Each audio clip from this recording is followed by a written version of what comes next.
You must figure out somehow, some way to be a vibrational match to what you've asked for. If you've asked for more money, you can't be beating the drum of not enough and be a match. Oh, you did step one, you did it, and you did it, and you did it, and you did it, and you did it. You've been asking and asking and asking.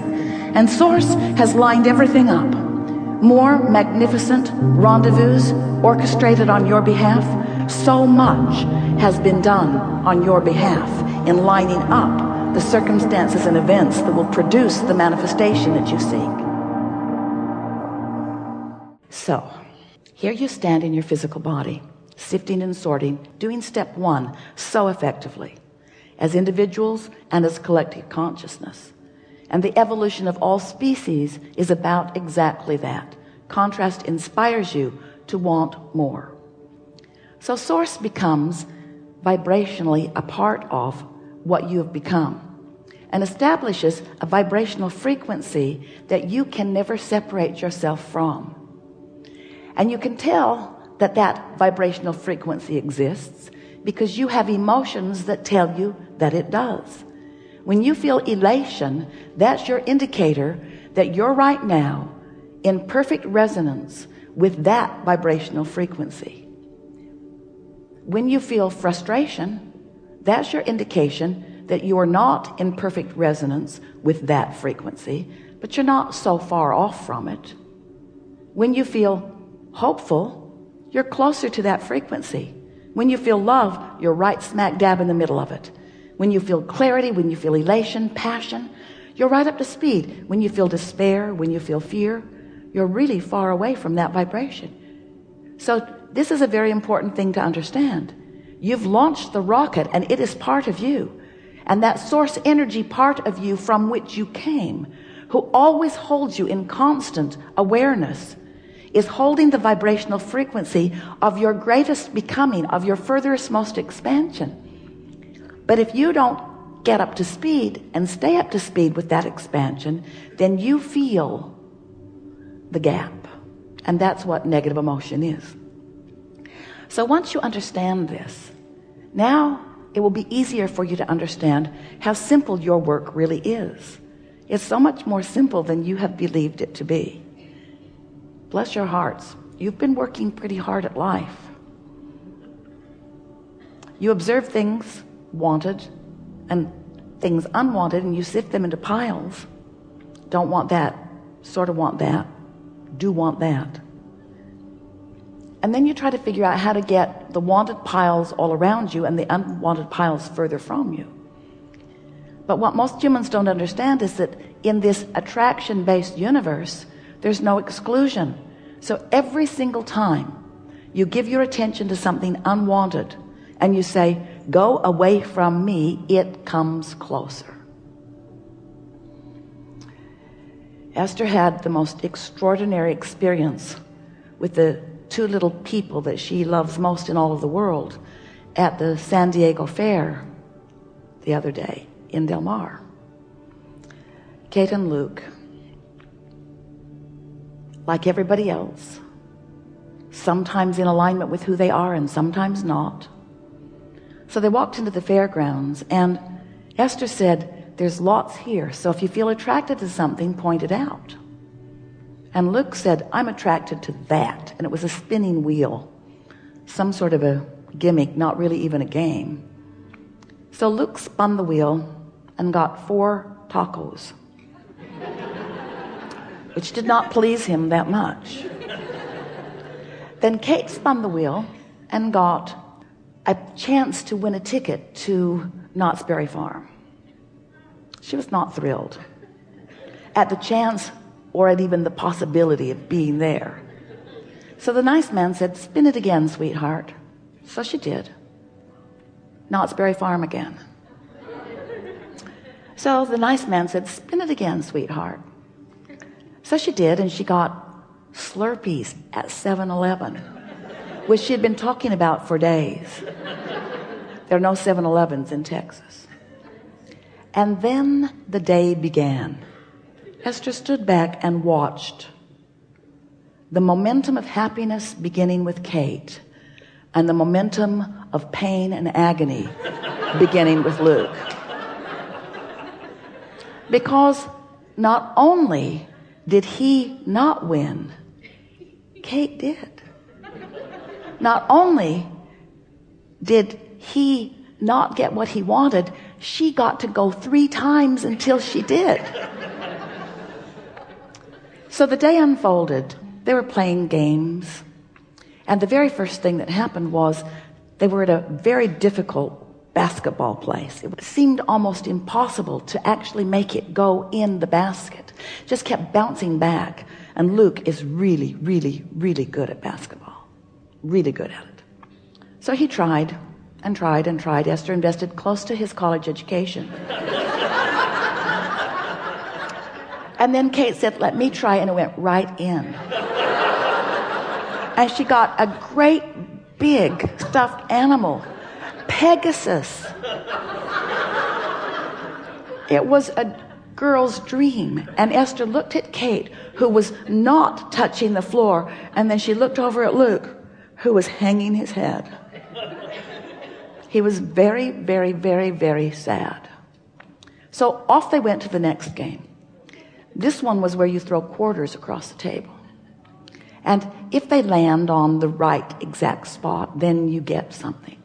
So Kate got a little thing and another little thing and another little thing. And Luke said, it's like they don't want me to win. And Esther is thinking, it's how it feels, isn't it? When things aren't working out for you, it feels like someone's doing it to you. Because when you want something and it's not coming, it doesn't seem possible that you would do it to yourself, because you want this thing that you want.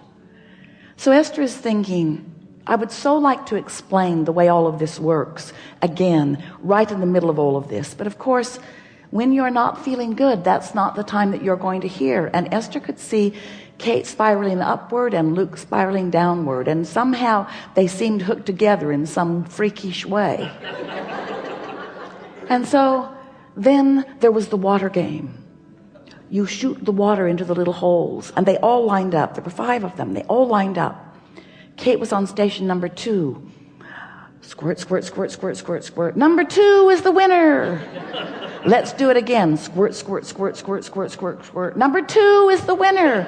Let's do it again. Squirt, squirt, squirt, squirt, squirt, squirt, squirt. Number 2 is the winner. Mine's broken.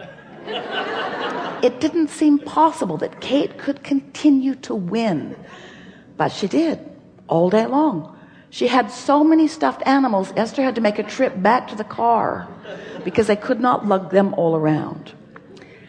So then the reason they'd gone to the concert is because Train was there. Train was going to presentation later that night, and so they arrive after a long, fun and not fun, really funnest day ever and worst day ever. And they arrive at the concert, and they're sitting in their seats, and a nice man comes up to Kate and says, would you like to go on stage with Train tonight?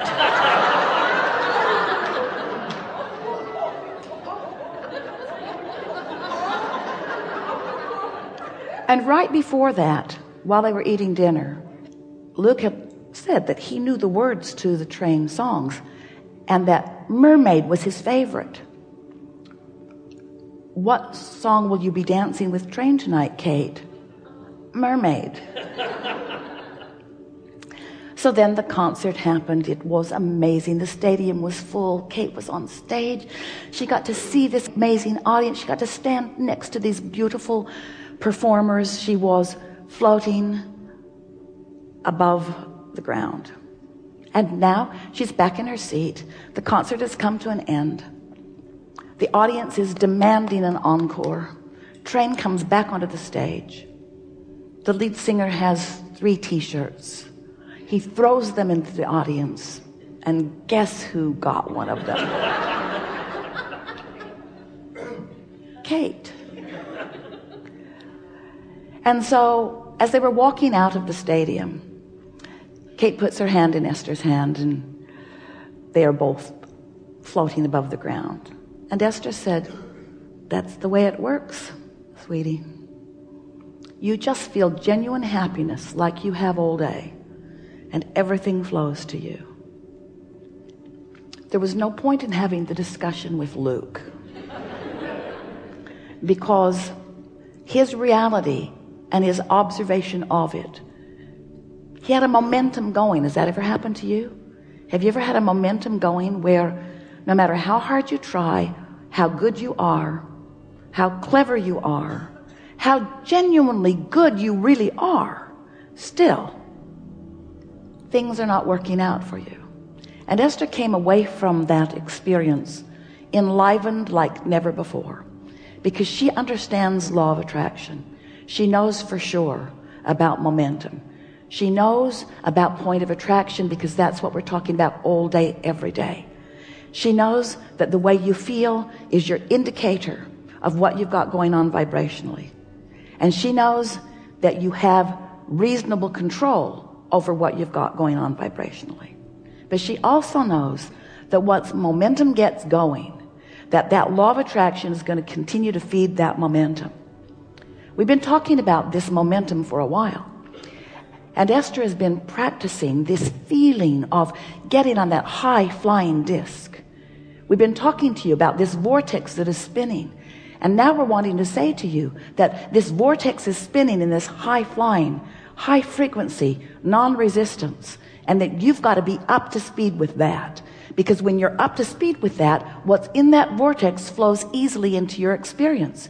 But when you're down here in despair or in injustice or in unfairness or in fear, when you're in desperation, you are so far from the frequency of that even though that is making its way to you, it cannot come into your experience. You've got to control your frequency. And so we've been saying lately that the best way to maintain that high-flying frequency is first to understand that it exists, next to understand that you can accomplish it, next to pay attention when you find it, next to pay attention when you find it and to do your best to milk it, to keep the momentum going. We've been telling you a story for a while that sometimes it sounds to us like you are saying, "Hey, Bram, I've jumped out of an airplane and I have no parachute. What do you suggest that I do?" And we say, "Hang on, it will be over in a little while." Because once that momentum gets going, there is not an action that you're going to take that is going to do anything about it. And that's sort of what Esther wanted to say to Luke all day long. Hang on, it'll be over in a little while. Because eventually you'll get a good night's sleep. Eventually something will happen to stop this momentum. And because it is not naturally who you are, it will not continue. But what happens with so many of you is when it starts going wrong, that's when you begin to apply your effort. But you're applying effort in the midst of momentum that's already gone wrong. And in the midst of the momentum that's already gone wrong, in this attraction-based universe where there is no exclusion, every time you shout no at something, the universe says, here's more of it. And that was exactly what Esther witnessed with these darling children. They were both getting more and more and more of the momentum that they had established.